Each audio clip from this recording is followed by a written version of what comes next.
кеңесінің бүгінгі төрағасы ретінде маған бүгінгі жиналысты бастауға рұқсат етілді. Түркі тілдес мемлекеттердің ынтымақтастық кеңесінің көптен күткен саммитінде сіздермен кездескеніме өте қуаныштымын.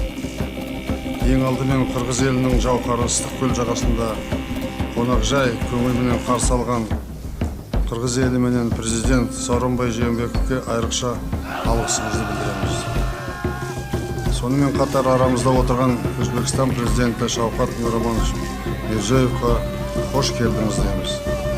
Бүгінгі жиынға Мажарстанның премьер-министрі Виктор Орбан мырза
Yaşamadan